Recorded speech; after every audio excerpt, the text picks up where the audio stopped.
Peace, and welcome to another episode of the Quranic Remedies, where we spend about 20 minutes exploring a page from the Quran together and seeing how we can apply the verses to our lives. And hopefully, with God's permission, it helps us heal our brain, body, mind, and soul.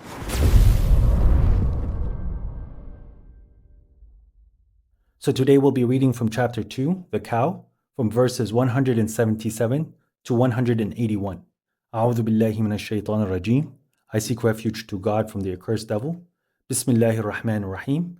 In the name of God, the merciful, the gracious. ليس البر أن تولوا وجوهكم قبل المشرق والمغرب ولكن البر من آمن بالله واليوم الآخر والملائكة والكتاب والنبيين وآتى المال على حبه ذوي القربى واليتامى والمساكين وابن السبيل والسائلين وفي الرقاب وأقام الصلاة وآتى الزكاة والموفون بعهدهم إذا عهدوا والصابرين في البأساء والضراء وحين البأس أولئك الذين صدقوا وأولئك هم المتقون. Righteousness is not to turn your faces towards the east and the west, but righteous is the one who believes in God, the last day, the angels, the book, and the prophets, and gives money upon love for it to the relatives, the orphans, the poor people, the wayfarer, the beggars, and for the slaves. And they establish the litany and give the charity, and they fulfill their agreement whenever they make an agreement, and they are patient in misery, adversity, and in times of fear. Those are the ones who are truthful, and they are those who are the pious.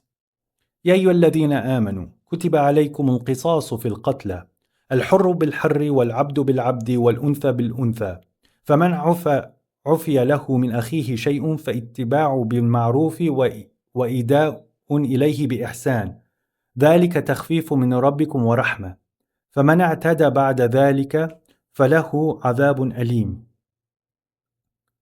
O you who believe, prescribe to you is retaliation concerning murder, the free for the free, the slave for the slave, and the female for the female.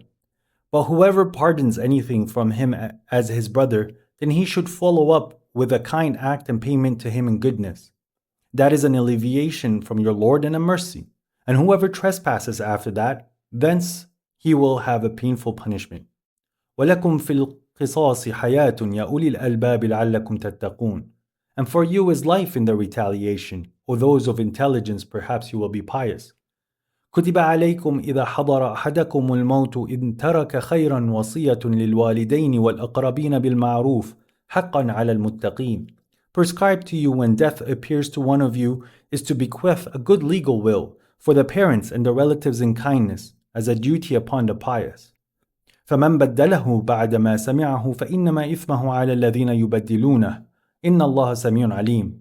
And whoever alters it after that which he has heard, then its sin will be upon those who have altered it. Indeed, God is hearing and omniscient. Sadaq Allah al-Azim. God the Great said the truth.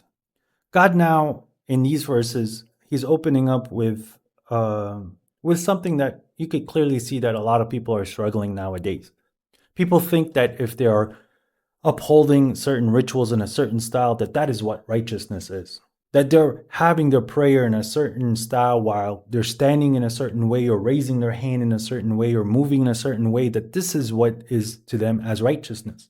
Or that the way that they're speaking or the way that they are kind of, God's saying, like facing the east or the west, that these are the things that are what they're considering as knowledge, and this is how you have to accomplish your religion.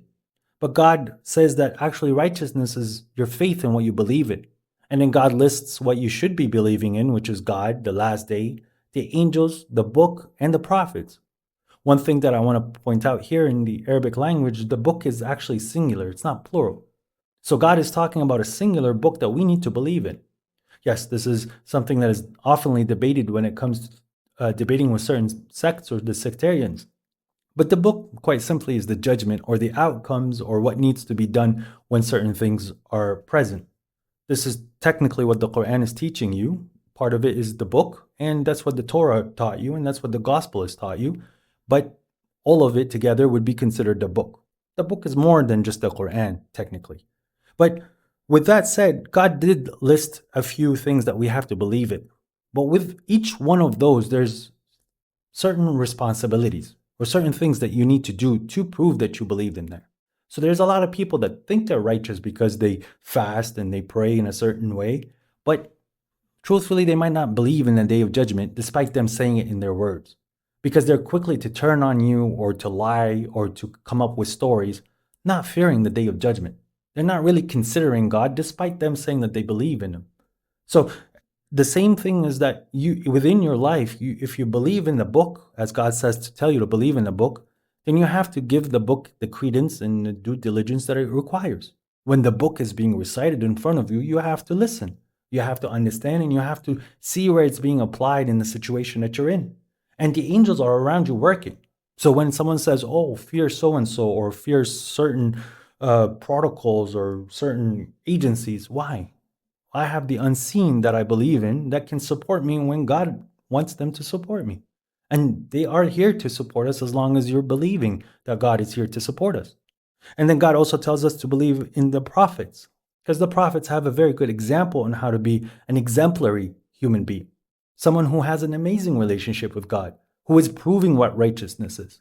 Because if you do truly believe in these articles that God has listed in front of us as articles of faith, and you consider them and you really put them on a pedestal as they're supposed to, and knowing that it's all from God and God is the ultimate head of whatever we need to believe in, then you would understand that your life has certain requirements and certain inputs that you need to have in your body and your intellect that keeps you closer to God. And God sent you all the other articles as a support to get you to that position where you could be the best human being you can be. And God tells us that you have to give money despite you loving money. And you're giving money to the people who truly need it, which is your relatives, your parents, the people who are on the street, the homeless, the wayfarer, because, well, during the prophet's time and during our time as well, traveling is not something that's easy. Traveling, it takes a lot of work. And if you are back in the day when you traveled for 2-3 weeks to get to a destination, it wasn't an easy walk in the park, as they say. And at the same time, it is very taxing on the wealth that you have, because you're not generating money at this point. You're not making trades and making incomes usually in those travels, but yet you are also relying on people to help you with the food and the water, because you don't know where the wells are. You don't know where the food is going to be grown or where to go trade. So it's very nice that when you're going along the road for people to help you out with the water and to help you out with the food and to help you out with people to places to stay. So this is why the wayfarer or the person who's traveling is listed in these verses. Now, the interesting part that you could see clearly nowadays, when you go to certain airports, especially here in the Middle East, it's funny because you can go outside and let's assume that the water bottle is $1. When you get to the airport, it's $4 or $5, because they know you're stuck in a situation where you are forced to buy it here because you're going to need to drink water, but they overcharge you. They're not helping the person who's traveling. In fact, they're taking advantage of the person who's traveling, which is a big sin in my opinion. Now, aside from the people that God has listed for us to give money, and this is including the people, riqab is people who are in either like employed as servants to a level where they don't have much freedom, but this also can apply to people who are in jail, because there's other verses that are applying to people who are asra. So those are people who have been captured, or the people who are sitting in jail, which they don't have much of an option of where to get food or where to get provisions. So those people you're also supposed to help. But then the interesting part, after God talks about giving the money to certain people, God also says to fulfill the prayer and to give the charity or to give the zakat. So the zakat is something that has been put on a different subject than those people that you're giving the money to. Yes, some of the people that are on that list are worthy of zakat, and you giving money is supposed to be coming from the love of your heart at this point, the people that listed at the start. The zakat is something that is prescribed upon you. This is an obligation to you. So when you're getting money and you're getting your paycheck, or you're getting some inheritance, or you're getting any sort of income, make sure there's a part of it that is set aside to give the people who are worthy of zakat. These are things that we're going to get into later. But so there's the obligation, and then there's giving money from our heart. These are two signs of you going towards the righteousness, and you're doing it so that you would be able to meet your Lord in the hereafter. It's not so that people would be saying, "Oh, how righteous or how pious this person is. In fact, it's just so that God is pleased with us and it's making humanity better. And this is why we are here as humans. It's easier to work as a community than to work by ourselves. But for our community to be a good community, a good thriving community, we need to be able to take care of everybody, not just the select few. Now, after the prayer and after the zakat, God is saying part of the righteousness is to fulfill your agreements. How many problems in the world today are arising from the fact that people give a word and then they opt to not go through the word? In this day and age, it's difficult because you're always having to commit to a lot of things. Maybe back in the history, you were supposed to commit to a few things and it's easier to manage when you don't have so many things on your plate. But regardless, if you are taking more things and you are putting more things on your plate, it is your duty in front of the eyes of God to fulfill those agreements. Because maybe some person is not chasing you for your agreement. Maybe he's just taking it easy on you. But you don't know how that person is feeling inside, and you don't know how you affected that person's life by not fulfilling your side of the agreement. There's some people, their lives are ruined when the agreements are not fulfilled, yet they probably did their side or they've accomplished what they can from their side, and yet you didn't do what you did. But you could take this even to a grander level. You have commitments to God, and you have promises, and you can make covenants and promises with God. And this is clear in other verses in the Quran when some people say, God, please provide me from your provisions. Can you give me some money? And if I get some of your provisions and some wealth, I promise you, my Lord, that I would be among the righteous and I would give from that money. But as soon as God fulfills his side of the agreement and gives them money, they just become stubborn and greedy. And they don't feel their side, and they're hypocrites, and they die in their hypocrisy at this point. But don't ever shy away from making, if life is a little difficult, or if you have a commitment that you want to really accomplish and you truly believe in God's promise, you can make commitments and promises to God.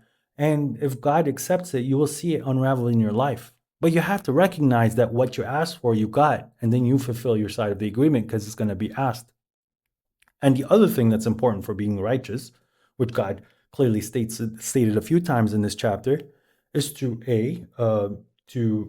rely on the prayer and then to rely on patience. And now here, God is using the word steadfast or sabr or patience when it comes down when things are miserable or when there is negative problems are happening. So during the times of, like you could say catastrophes or as Shuaib translated, adversity. And in times of fear as well. This is the time when you really have to utilize what you've been practicing in your religion. Because those are the times when it's the toughest for the human being. We don't enjoy pain. That's why hell is full of pain.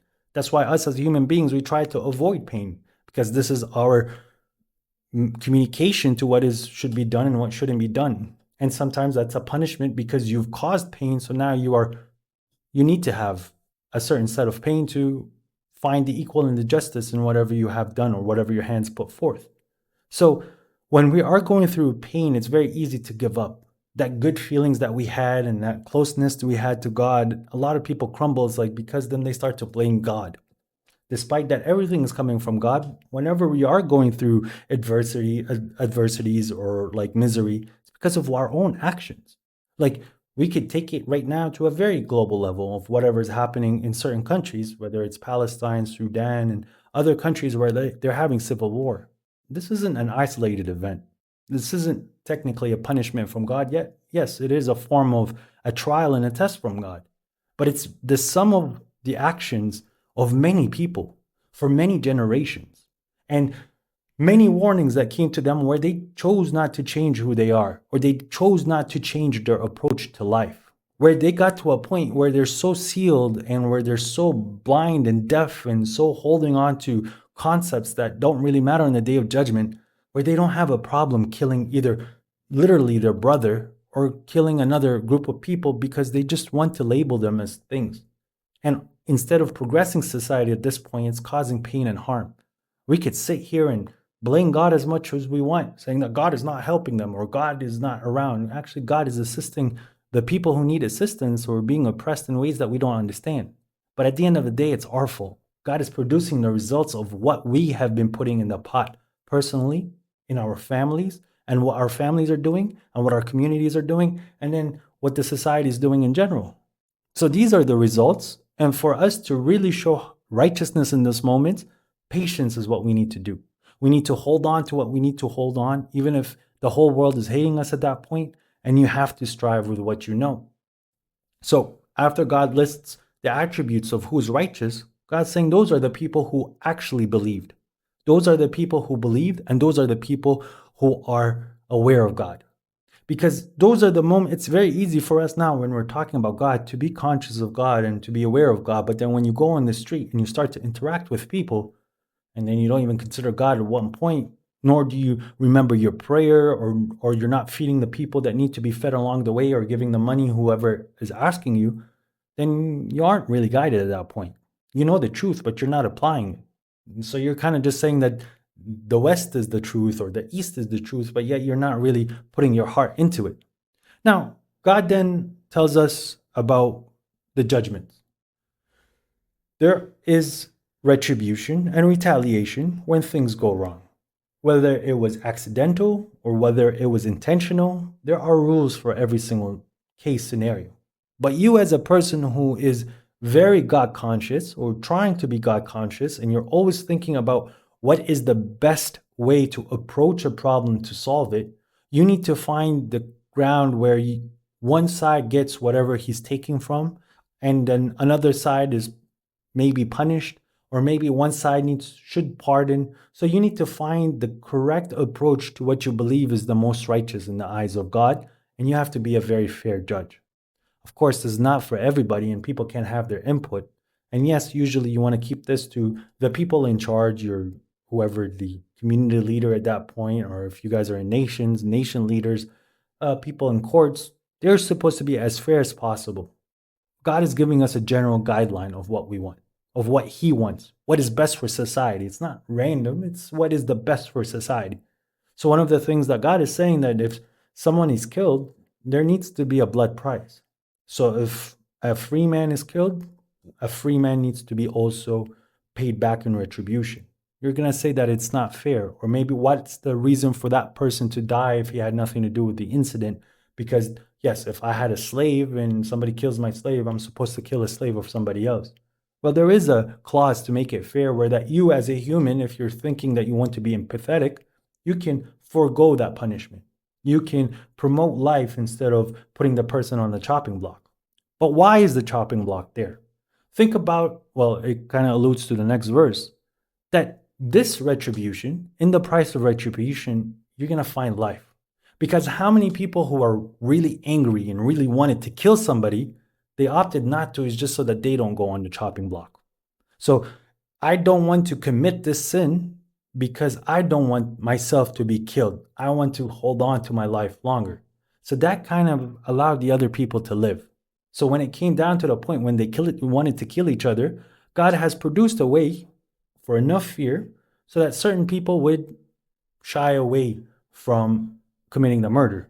Now, there's a few other ways of interpreting this verse, in a sense that when you do carry out the retaliation, because we talked about pardoning, we talked about we talked about pardoning, so there's life in that. We talked about people shying away from the murder because they don't want themselves being murdered, there's life in that. And then you committing the actual retribution as well, there's life in it for you, because you are now applying the verses of God. You are seeing where it is the God's verses are applying correctly. And there's another interpretation where in the life of judgments and being a fair judge, that is a route for you so that you can get closer to God. And it's a life for those who are people of reasoning, people of intellect. So if you choose a life of trying to be a judge in the worldly life, you have to really be God conscious. You cannot make a decision out of your emotions. You can't make a decision out of your whims. You can't make a decision just because it feels in a certain way. You really have to put it on a scale and see how you can justify what you are judging or what you're saying that the outcome should be if you're in that position. Now, this does not have to apply on a very big level as God's example here is murder or things of that nature. This can apply on a smaller scale in between people that you know, when there's a fight occurring and someone transgresses on somebody, let's say that he punched them. Well, you understand who transgressed. They can say, well, he did that, he did that. Well, the bottom line is that you guys were throwing insults at each other. You took it to a different level when he hit you. Technically, he owes you a punch. So you should allow him to punch you, unless if he forgives that punch, then you move on. So you take the example that God's giving you, and God's giving you an example where everything below it would fit in that same style. So something earlier or later that's said is an eye for an eye and a tooth for a tooth, an ear for an ear. So God is showing you clearly that there has to be a retaliation. And forgiving is something that is important for you to remember, because when you forgo, if you forgo and you let the person be and not take your right now, your right is coming back to you on the day of judgment. And technically, that's when your right is properly, fully given back to you. Because however much we're going to try to be just in the world, sometimes we cannot be just. So for an example, like I punch somebody and the judgment is that I get punched back. Well, how much force did I really put on the person that I punched? How much pain did I inflict? How much bruising did I cause that person? How much pain that he had to suffer for 3 days? And how would we be able to measure all of these factors and then apply it back to me for it to become equal for what I have caused? Right? It's fair that I got hit back, I guess. But on the day of judgment, whatever extra that I took as a punishment will be taken away from me, and whatever was missing is going to come back. But if the person did not choose to retaliate at me now, then it would have been a perfect judgment by God doing the judgment and God doing the punishment instead of someone doing it. So this is why forgiving and alleviating is something that's very good, but you don't take that as granted. And if someone did pardon you, you don't turn around and then take that, well, he pardoned me one time, so I'm going to punch him again. He's probably going to pardon me again, because at that point, you're really putting your God as a person, as the entity who's going to fight you. And this is why God says, and whoever trespasses after that, thence he will have a painful punishment. Yes, it's very easy to think that the painful punishment is on the hereafter, but sometimes your painful punishment starts here. You might transgress again, trespass again, and then a few days later, you're into an incident where you're going through a lot of pain and a lot of you're going through a punishment. You should be smart enough to maybe retaliate or relate it to what you have been doing in the past. A lot of people who are ignorant to the fact, they can't connect it to their history. They think to whatever misery they're going through now is, it's not their fault.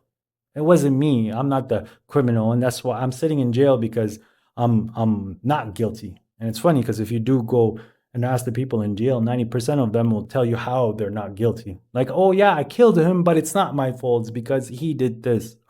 Or I stole from them because I'm the one who's poor and it's not fair for me. So everyone has their reason why they're going through their punishment, but it's not their fault. They should be free of it because they cannot connect it to the past events and how they're living and their mentality.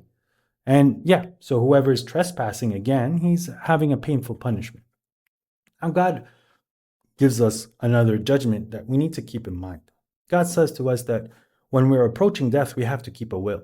How do we know whenever we're approaching death? Yes, there's people that are falling sick and their time is slowly running up. They can kind of sense it. They're going through cancer. They'll write a will and they try to keep that updated. But you as a human being right now, you're alive. You think you're fine, but a bus can come hit you at any second. You can get a heart attack and you're dead in the next 10 minutes. So that you're always having this verse applied, always keep a will up to date. It might sound like weird to you especially as you're young. Go ahead and do it. You might not have too many things, but you're just fulfilling the word of God at this point.